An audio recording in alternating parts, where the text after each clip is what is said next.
Well, according to the Kelly Blue Book, the average price of a new car hit an all-time high, and used car prices month over month were down 1.1%. Get this, $50,000 is the average cost. That's about 93% more than the price of a used car, which will put you back $26,000. Car prices are crashing faster than ever in 2026, and I just witnessed the proof with my own eyes.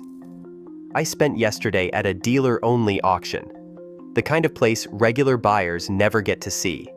And what I found there should change how you buy your next car.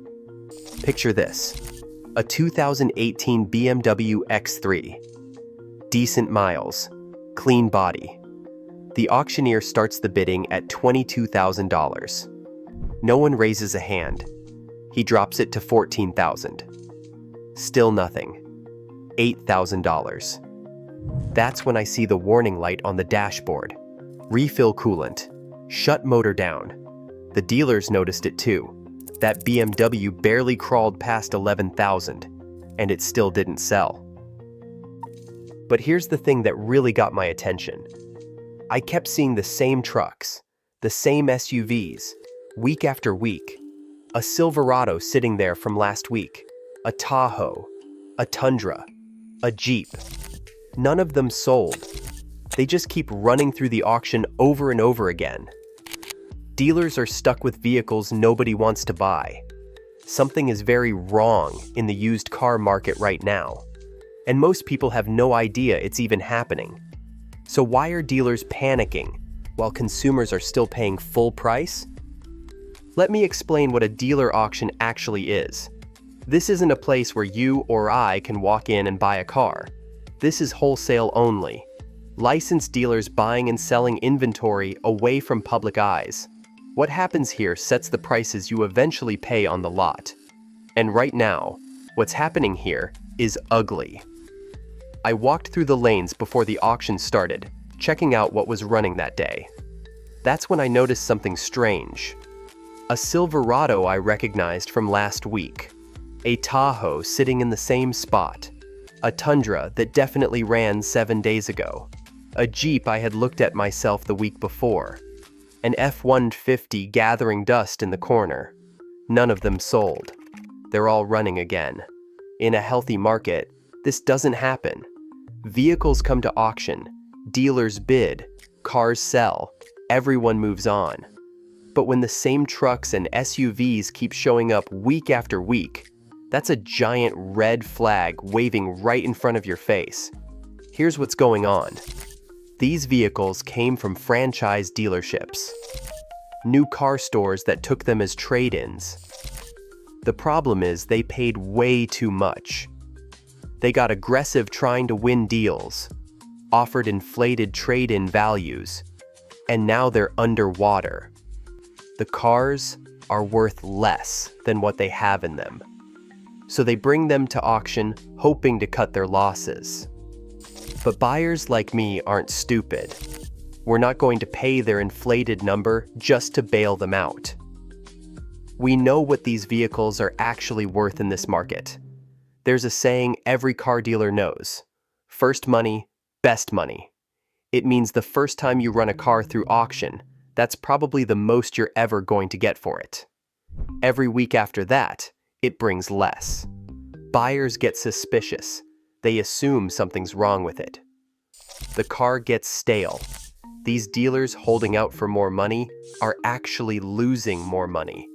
And I'm watching it happen in real time. The question is why so many dealers are suddenly drowning in inventory. They can't move. The used car market is experiencing a perfect storm right now, and dealers are caught directly in the middle of it. Let me take you back a couple years. During 2021 through 2024, inventory was scarce. Dealers were desperate for vehicles to sell, so they started competing aggressively for every trade-in that walked through their door. They offered inflated values just to win the deal and get that car on their lot. It worked great when prices kept climbing. But prices stopped climbing. Now those same dealers are sitting on vehicles worth thousands less than what they paid. They're trapped.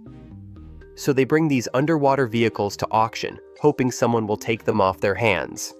But here's where it gets interesting. Most sellers set what's called a reserve price. That's the minimum they're willing to accept. If bidding doesn't reach that number, the car doesn't sell. When that happens, you'll hear the auctioneer say phone call or if bid. That means they're going to try negotiating between the buyer and seller after the auction. Maybe they can make a deal, maybe they can't. In a strong market, reserves get met, deals get done, everybody's happy. In a down market like right now, those negotiations fail constantly. The seller wants $12,000, the highest bidder offered $10,000. Neither side budges, no sale. The car comes back next week to run again.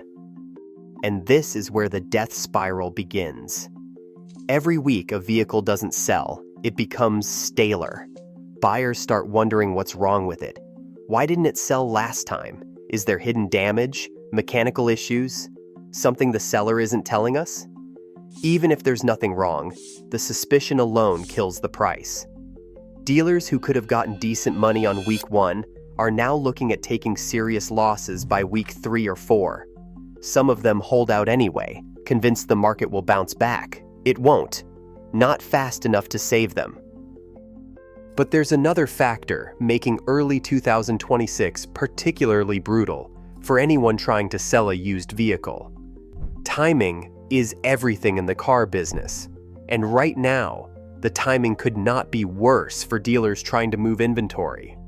Think about where we are in the calendar. Christmas just happened. People maxed out their credit cards on gifts and holiday travel. Their bank accounts are drained. The last thing most families are thinking about is making a major purchase like a vehicle. This happens every single year. The weeks after the holidays are brutally slow for car sales. But it's not just the holiday hangover hurting dealers right now. There's a gap in the used car market that most people don't know about. A huge percentage of used car buyers depend on their tax refunds for down payments. That chunk of cash from the government is what gets them into the dealership and into a vehicle. But those refund checks don't start hitting bank accounts until late February or March.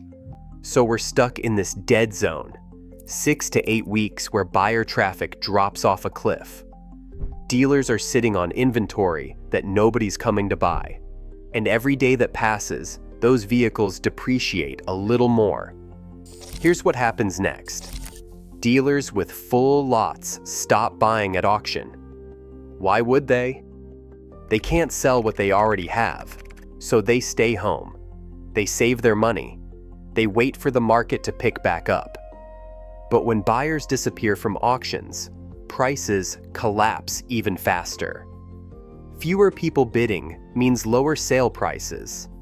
Lower auction prices eventually drag down trade-in values at retail lots, which makes even more dealers nervous about buying. It feeds on itself. A downward spiral that keeps accelerating. One dealer I spoke with put it simply: this is the slowest time we experience all year. We had a few good weeks, then everything just stopped. He's not alone. Every dealer I talk to is saying the same thing. The lots are full, the buyers aren't showing up, and the calendar is working against them. But seasonal slowdowns eventually end. What's happening to specific vehicle categories might surprise you even more. If you want to see where prices are collapsing hardest, look at European luxury vehicles. These things are getting absolutely crushed at auction. Let me show you what I witnessed firsthand. A 2018 BMW X3 rolled through with 81,000 miles on it. Nice looking vehicle. Clean body. The kind of SUV that looks impressive sitting in your driveway. The auctioneer tried to start bidding at $22,000. Nobody moved. He dropped to $14,000. Still nothing. Dropped again to $8,000 just to get some action going. That's when I noticed the dashboard. Refill coolant. Shut motor down. Those warning lights were glowing right there on the screen for everyone to see. The experienced dealers spotted it immediately. They know what coolant issues mean on a BMW. Expensive problems hiding under that hood. Bidding eventually crawled up to around $12,000. Didn't matter. It still didn't meet the reserve. Phone call. Probably no sale. Think about that gap for a second. This BMW might retail for $18,000 to $20,000 on a dealer lot, but professionals who buy cars for a living wouldn't pay $12,000 for it. That's a massive spread that somebody has to absorb. Then there was the 2007 Mercedes E350. This one had 206,000 miles, but the outside body actually looked decent for the age. Somebody took care of it cosmetically. Problem was, the fuel pump died. Car wouldn't even run through the lane. Bidding stalled at $500. $500 for a Mercedes. It went to phone call, but probably didn't sell. The seller likely wanted $3,000 or more. The market said $500. That's the reality of European luxury right now. Here's what's happening. These vehicles look impressive, but carry enormous repair risks. Auction buyers are professionals. They price in those risks aggressively because they've been burned before. The gap between what consumers think European cars are worth and what dealers will actually pay has become a canyon. But luxury brands aren't the only ones feeling pain. What I saw happen to Toyota and Lexus shocked me even more. You'd think Toyota and Lexus would be immune to this mess. These are the reliability kings, the vehicles that normally sell themselves at auction because everybody knows they'll run forever. Not right now. Even the bulletproof brands are taking hits. A 2012 Lexus RX 350 came through with 185,000 miles. I love these things. They drive great, look great, and they're not crazy expensive compared to other luxury SUVs. Normally, this vehicle would spark serious interest. The outside looked solid. Some scratches that could probably be buffed out, nothing major. But I noticed this same Lexus had run before, maybe last week, maybe the week before that. It kept coming back without selling. Then I saw why. There was a massive hole in the driver's seat, a gash so big you could fit your fist through it. The clever part is you'd never notice it during the auction run because there's a driver sitting in that seat the whole time, covering the damage. Bidding reached $6,100. That's it. Went to a phone call. It didn't sell. Again. The Toyota Sequoia was even worse. A 2007 model with 235,000 miles. These usually command strong money because they're built like tanks and families love them. This one had problems you could spot from 20 feet away. The paint looked wrong. Someone had spray painted it white, but you could see black paint underneath in spots. Cheap work. The interior was rough, seats torn up. The whole thing screamed deferred maintenance. Auctioneer started at $3,500. No bids. Dropped to $2,500. Nothing. Finally dropped to $2,000 just to get movement. It sold for $2,000. A Toyota Sequoia. $2,000. 2 years ago, that same truck would have started a bidding war. Dealers would have fought over it despite the flaws because inventory was that scarce. Now, with more supply and fewer buyers, every single flaw becomes a deal breaker.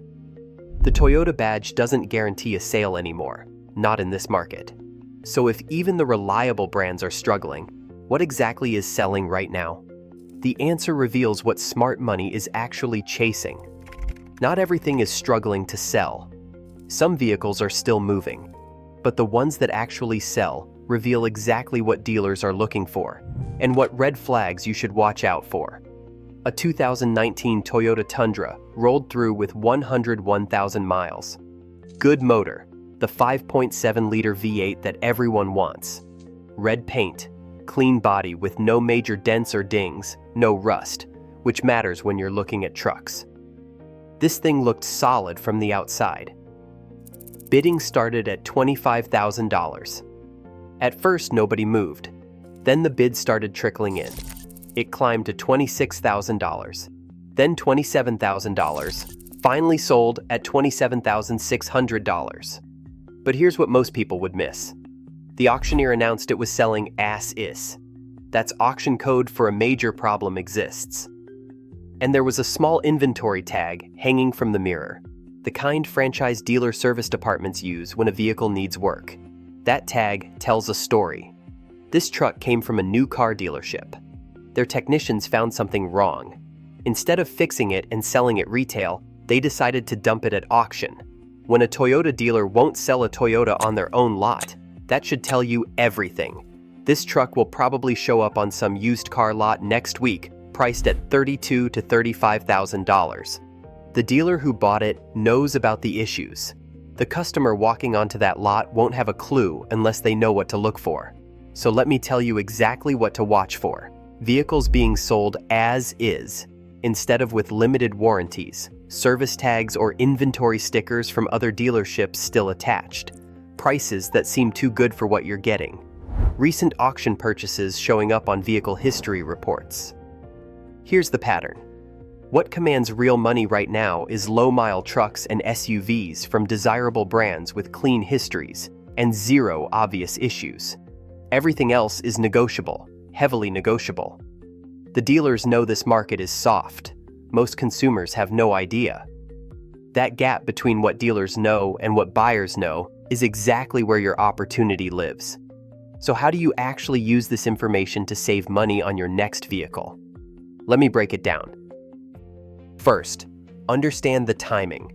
Right now, in early 2026, buyers have leverage. They haven't had in years. Dealers are sitting on aging inventory. They're watching vehicles lose value every week they sit on the lot. They're motivated to make deals. But this window won't last forever. Once tax refund season hits in late February and March, more buyers flood the market. Competition increases. Dealer desperation decreases. If you're serious about buying, consider moving before that wave arrives. Second, know where your negotiation room lives. That gap between wholesale auction prices and retail lot prices is where dealers make their profit. And right now, that gap is bigger than normal because dealers are scared to drop their asking prices. Walk in armed with information. Ask how long they've owned the vehicle. Research wholesale values online. When you understand what the dealer actually paid, you understand how much room exists for negotiation. Third, target the right vehicles. Cars with minor cosmetic issues get destroyed at auction, but often run perfectly fine. European luxury vehicles are being avoided by nervous dealers, which means deals for buyers comfortable with maintenance costs. Higher mileage examples of reliable models sit because dealers fear them, not because they're bad vehicles. Fourth, know what to avoid. As is sales without understanding why should make you nervous. Vehicles with warning lights priced only slightly below normal retail are traps. Anything that looks like it was flipped quickly from auction to lot deserves extra scrutiny. Finally, consider private sellers. They don't attend dealer auctions. Many have no idea wholesale values have collapsed. But motivated private sellers who've had listings sitting for 30 days or more might accept prices much closer to wholesale. The entire game comes down to information. Dealers know this market is weak. Most consumers are still operating like it's 2022. That disconnect is your opportunity, but only if you walk in knowing what you now know. The used car market in early 2026 is going through a correction that most people don't even realize is happening. And what I witnessed at that dealer auction proves it beyond any doubt. Vehicles are sitting unsold week after week. The same Silverados, Tahoes, and Tundras running through the lanes over and over again. Dealers who got aggressive on trade-ins during the inventory shortage are now drowning in vehicles worth thousands less than what they paid. The seasonal timing couldn't be worse. Holiday spending drained consumer budgets. Tax refunds haven't arrived yet. Buyers have disappeared, and dealers are feeling the squeeze. Even the brands known for bulletproof reliability are taking hits. I watched a Lexus RX 350 fail to sell multiple weeks in a row. A Toyota Sequoia went for $2,000. $2,000. The badge on the hood doesn't guarantee anything in this market. European luxury vehicles are getting absolutely crushed. That BMW X3 with warning lights on the dashboard couldn't crack $12,000 at auction despite potentially retailing for $20,000. The Mercedes with a dead fuel pump stalled at $500. Professionals who buy cars for a living are pricing in risk like never before. But here's what matters for you. This correction has shifted leverage from sellers to buyers in ways we haven't seen since before the pandemic. Dealers are motivated. Inventory is aging on their lots. Every week that passes costs them money. That desperation creates opportunity for anyone smart enough to recognize it. The key is information. You now know what's happening behind closed doors at dealer auctions. You know the gap between wholesale and retail prices is where negotiation room exists. You know which vehicles are struggling and why. You know the red flags that signal problems dealers hope you won't notice. Now I want to be clear about something. Markets shift. Tax refund season will bring more buyers. Consumer confidence could improve. Inventory levels could tighten again. This window of opportunity won't stay open forever. Nothing in the car market ever does. But right now, today, the conditions favor buyers who do their homework. The dealers know prices are soft. Most consumers walking onto lots have no clue. That gap in knowledge is exactly where money gets saved or wasted. If you're thinking about buying a used vehicle in the next few months, you're looking at one of the better opportunities in recent memory. But only if you walk in prepared. Only if you understand what you're really negotiating against. I'd love to hear what you're seeing in your area. Are dealers more willing to negotiate? Have you noticed prices dropping? Are vehicles sitting longer on lots than they used to? Drop a comment below and let me know. I read every single one.